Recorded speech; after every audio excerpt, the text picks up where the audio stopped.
Living Local Carolina with Katie Turner. Local trends, shopping, dining, and more. This is Living Local Carolina. The following portion of Living Local Carolina is sponsored by Carolina Homes. Hey guys, welcome back to Living Local Carolina. Today I'm in another beautiful home from Carolina Manufactured Homes, and I'm joined by Samuel and Tanya. Thank you guys for having me in here today. Yes, ma'am. Thank you for getting us. We want to learn more about you guys and all the different types of homes that you offer, because it's quite a bit for pretty much any budget. Yes, ma'am. So let's start off with financing. Financing, most important. We finance all credit scores. It doesn't matter what credit situation you're in. We have something for everybody. We have very competitive rates for really any home. And whether it be VA, FHA, or conventional, we have something for everybody. We have different lenders that we use. We have many different lenders. We have in-house lending that we use. We also have FHA VA loans. Bidders can come in and do no money down. First-time home buyers, we have different areas where we can get down payment assistance. So we try to help our customers with any kind of financing needs that they have. We really pride ourselves on the higher market and the lower end homes. So we have 15 different manufacturers, at least 15. Timber Creek, Cabco, a lot of Clayton products. There's really homes we can get for everybody. Okay, so maybe you could tell me how the process works if somebody's coming by and they're like, I want to buy my first home. What we do is we bring them in and take them in our office, and we discuss what they're looking for, how many bedrooms, the pricing that they're looking for, and then we bring them out and try to show them 3 or 4 homes in their price range, and just try to get, what their needs are, and some of their wants, but basically what their needs are. I love that. And I love that you guys have a lot of homes right here on the lot that you can look at. We have a large inventory. Yeah. And if what we don't have on the lot, 90% of what customers come in needing, we can get it. So what is it like working here and being part of the family? So it's interesting that you mentioned family. This is a family-owned company, and we really take full advantage of that, because we don't have big salaries and all that we pay. So it ends up costing the customer less, and that really helps us out because we're able to really make the customer feel like family too, and maybe make them feel like that we're doing something good for them as far as saving them some money down the line with competitive interest rates and best pricing. Yeah, and this is an exciting time a lot of times for people whenever they're getting their first home or sometimes even a second home, right? Because we do have people that come in and it's a first time home for them. We have some that come in that maybe it's a beach property or vacation home, and we also have some that come in and purchase home for rentals. Okay. So we have a variety for everyone. And like he said, we are the #1 independent dealer in the Carolinas, and it is family operated. Like he said, family owned and operated. I've had the opportunity to work for one of the owners, his father back in the 90s. Really? So I'm it was an opportunity for me to be able to come back and be a part of the family. And it is kind of family here. When we bring our customers in, that's what we focus on, is treating them like family. We service them from the time whether they hit us up on Messenger, Facebook, whether they call in, whether they come here, on the lot, just walk in. We try to make it, first impressions are everything. Yes, so we try to make them feel like, they're at home from the beginning all the way to the end. And we just don't service them, at the beginning when the home goes out. We service them after that. So they know they always have our numbers if they need anything, just to call us. And, like I said, we all become family. And it's wonderful. It's wonderful to have customers that are like family. I love that. Well, I'm sure people are wondering what areas you service too, right? Absolutely. So that's another interesting question. We have 2 locations. So we service all over the Carolinas, North Carolina, South Carolina. We've got homes at the Virginia border right now, 160 NC rebuild projects. So as you can imagine, they've been all over the place. They've been towards the mountains, down Sumter, South Carolina, all over the place. And we really pride ourselves on picking up all that business. So. I love it. All right, guys, where can our viewers go to learn more information about Carolina Manufactured Homes? CarolinaHomesofLumberton.com. This portion of Living Local Carolina was sponsored by Carolina Homes.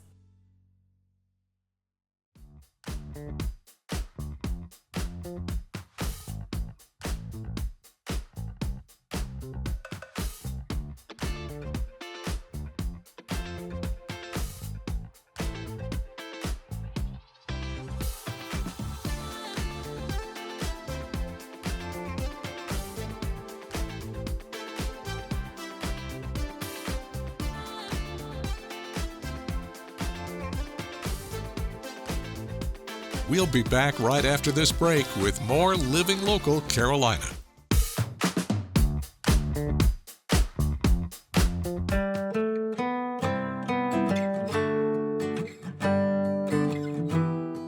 Well, guys, welcome back to Living Local Carolina. I have been exploring Brookgreen Gardens today, and I am at the Low Country Zoo, and I'm joined by zookeeper Katie. How are you doing? I'm doing good. How are you? I'm doing much better because I've gotten to be all in the fresh air today. It is so beautiful here, and you truly live a charmed life because you get to be a zookeeper every day. What is that like? It's pretty cool. Like every day is something new. So we do have a native animal collection. So all of our animals would be found traditionally in the Low Country. So we have like wolves, foxes, otters. We also have a heritage barn. So we have like horses, cows, sheep, goats. But every day is something different, something new. And yeah. Nice. And okay, we are standing right now in front of the red wolf habitat. Yes. Tell me all about this place. So this was a work of many years. We rely, being a nonprofit, we rely heavily on donations and through the admission costs. A lot of that money goes into bettering our enclosures for our animals, feeding them, giving them enrichment and things like that. But the Red Wolf Ridge, it was a lot of blood, sweat, and tears went into that. I can imagine. But red wolves, they are the most endangered canid species in the world. So there's only about 200 of them left in the world. So the fact that we have 3 here is pretty cool. Yeah. And this is the place to go if you really want to learn more, because you guys are the experts when it comes to the animals. So do you have an exhibit here that maybe is your favorite? Are you allowed to choose a favorite animal as a zookeeper? It's kind of hard to choose a favorite. If I had to pick, it would definitely be our otters. So our otter enclosure is actually split into 2 different things. So we have like this glass exhibit. You can see the otters swimming in the pool. They like to follow you if you like walk along the glass exhibit. But we also have a natural cypress marsh swamp enclosure. So the tide goes in and out naturally. So sometimes the otters are doing like all these flips in really deep water. But then when like tide is low, they are hunting for like fiddler crabs and all sorts of little goodies in there. That's so cool. Yeah. Okay, so let's talk about some of the other exhibits here. When I walked in, I got to see the baby goats. Yes. So you have goats and cows and sheep, I think, too? Yes. Okay, tell me more. We also have marsh tacky horses.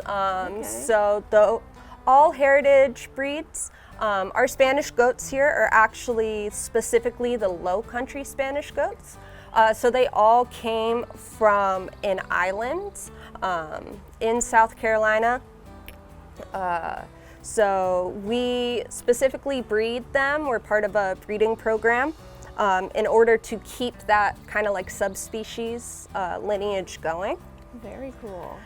So right now we do have like 5 baby goats, and they are pains in my butts, but they are super cute. And you were saying they were Low Country baby goats. Yes. I was going to say, I didn't get it on camera, but I saw one with Spanish moss in its mouth. And I don't think it's more Low Country than that. Yeah, no, these guys love their Spanish moss. They love it when like a storm rolls through because all the trees lose the Spanish moss, or they will get, especially our live oak trees, if they have limbs fall. All of our animals pretty much love the Spanish moss. Our otters, sometimes they will like grab it and like make a little nest or like bed sort of thing. Yeah. Using the elements. Yeah. Well, very cool, Katie.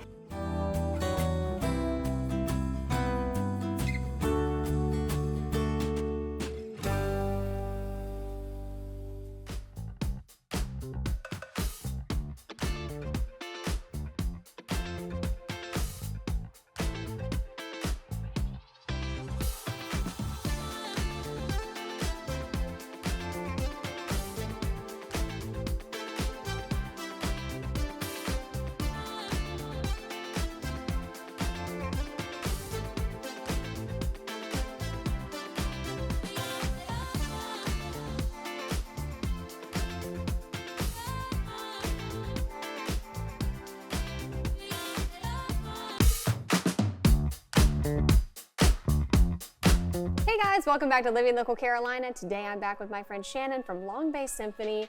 We're talking about a spooky concert you guys are doing. Yeah, we've got a couple things coming up, so I think I'll touch on that. I'll touch on a couple other things we got coming up in the next month, so we're busy. What's the itinerary? So we are in full swing. Our season started in September. We did the music of Tina Turner with the symphony, which was great, which is the last time I spoke with you.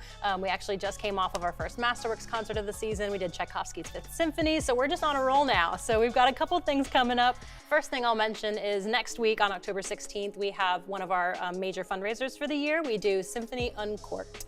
So it's a wine tasting, and so we'll have 6 wines led by sommelier Eric Masson, and we pair that with music. So we have our cellist Chad Hammer, who's going to be explaining a composer that kind of comes from that region that the wine is from, playing a little music. So it's a lot of fun, and we do that over at the train depot in Myrtle Beach, and we've only got 3 spots left, so if you're interested, definitely check it out. These definitely always sell out, so we've got minimal tickets left for that one. That sounds like the classiest event I've ever heard of in my life. It's a lot of fun. It's a lot of fun. Wow. It's a great night out. It's 2 hours. We have a lot of fun together. We've got some snacks and wine tasting, so you can't get any better than that. And the fun doesn't end there. You guys have stuff the rest of October as well. We do. So the Haunted Soiree, which is what you mentioned before, that is our first candlelight concert. We have a series of 4 that we're going to do throughout the season, but the Haunted Soiree is happening on October 29th, and that is at 7 p.m. up at Our Lady Star of the Sea in North Myrtle Beach. And all of our candlelight concerts this year are themed around a holiday. So of course we've got our Haunted Soiree, which is an ode to Halloween. We've got our Festive Fanfare, which is a brass quintet. And that's of course holiday season. We've got a Valentine's Day with a string quartet, and then we're finishing off with a Celtic Celebration, which also is a string quartet. Yeah, so fun. St. Patrick's, Valentine's, Halloween. So we're looking forward to that. And the other thing I'll mention too is that you can actually get a season subscription to those candlelight series. So if you want to come to multiple, you'll save on your tickets. So it's a great way to come to a couple things, have a nice night out. And the candlelight concerts, if you haven't been to them before, they're just beautiful. I mean, the scenery is lovely, the music is great. And for this Halloween concert, we've got our Woodwind Quintet. So we're very excited to have our woodwind players representing us, and it's going to be a great time.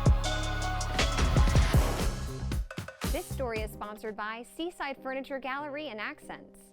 We are very comfy and cozy today on Living Local Carolina. I am at Seaside Furniture Gallery and Accents, and I'm joined once again by Kent. Thanks for having me back here. Thanks for coming, appreciate it.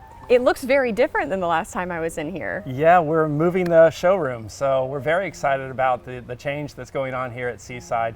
Hey, it's 30,000 square feet, folks, so there's a lot of furniture to be moved around, and we've done so, and it looks fantastic. I hope you come out and see it. They definitely should. There's pretty much something for everyone here, whether you need a lamp or a rug. There's also a lot of fun stuff that you can decorate with. Absolutely, yeah. We have a lot of lamps, pictures, and accessories on the showroom floor. You know, when you have that much square footage, it's really a lot to look at. And of course, we have the living room, dining room, bedrooms, outdoor furniture, this time of year, fireplaces, recliners. Those are the things that we carry a lot of, so every price point too. Definitely. Yeah. And tell me a little bit about y'all's history. How long you've been around? Well, we've been around since 2001. We've been in this location, the main showroom and mattress gallery, since 2022. But prior to that, we were at the North Myrtle Beach store, which is still open. And that was in 2006 that we moved there. All right, so for somebody that has not had the pleasure of coming by here yet, what all do you guys offer here at Seaside? Yeah, well, like I said, we offer every furniture item that you could possibly think of. We have a great design team and also sales team. They've been around for 30 plus years selling furniture. So yeah, we have a wonderful selection here, and you can buy right off the showroom floor. You can take it home that day if you want to, or schedule it for the next day. And what do you suggest whenever people want to make a purchase here? Should they just come look around, or should they make an appointment with one of you guys? How does that work? Right, so they can call and make an appointment with one of our designers, but typically if they just walk in, we have enough coverage or staff that we can handle it.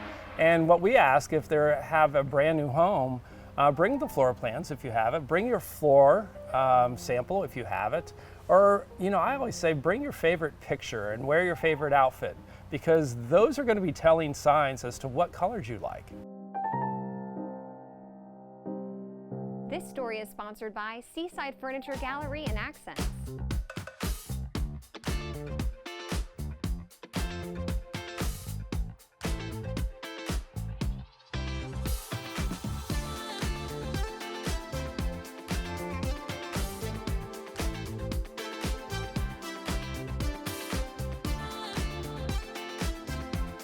We'll be back right after this break with more Living Local Carolina.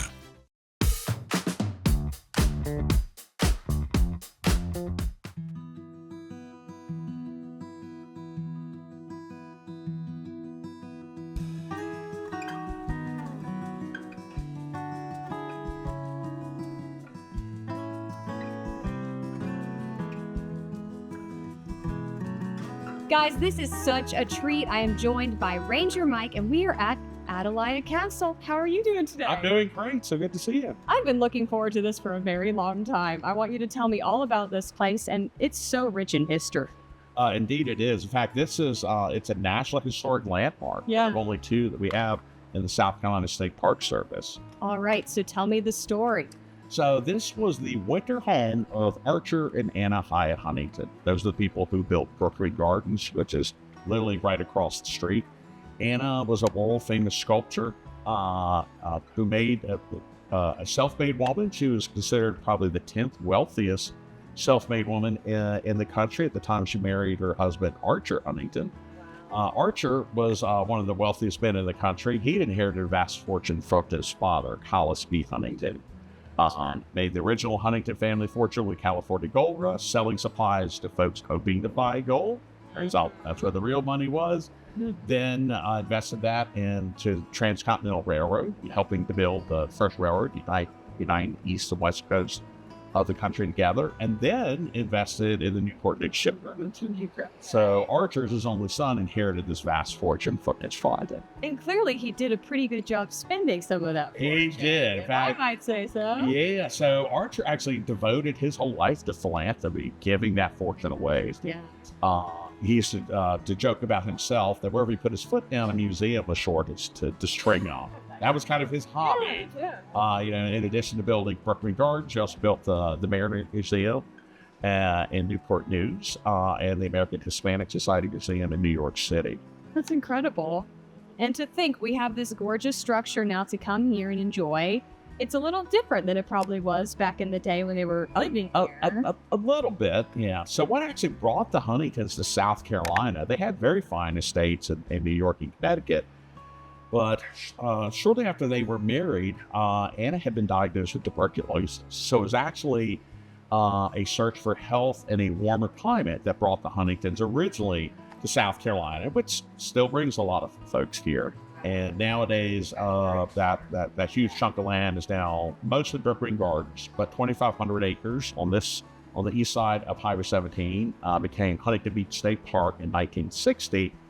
And then also parts of the land that they own on Sadie Island and the Waccamaw River are now parts of the Waccamaw Wildlife Association. Wow. And you can come and see this castle today, but what is there actually to tour?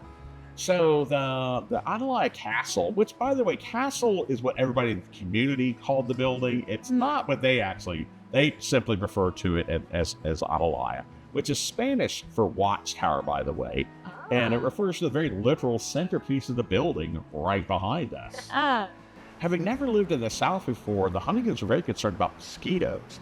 So they built a watchtower that was really a water tower that was also meant to double as a giant bat house. They wanted bats to live in the watchtower. They wanted those bats to come flying out every night eating the mosquitoes, and they figured that would solve the problem. But honestly, they hit on a more practical way of avoiding mosquitoes, and that is they just went visit in the winter times. It's never that big of an issue. You can't really avoid the mosquitoes here in the South End. Unless you only visit in the winter. True, true.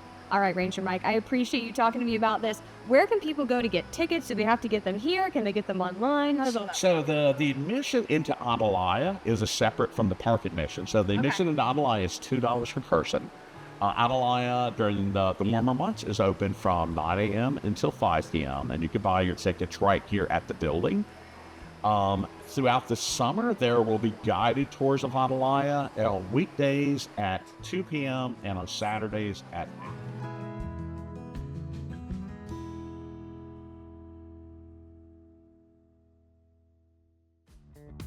Don't forget to like our page on Facebook and follow us on Instagram and Twitter. How to use the QR code. Just open the camera app on your smartphone, iPad, or tablet. Point your device at the QR code so the QR code appears on your screen. Your device will recognize the QR code and show you a notification. Click that notification and you'll come to our website.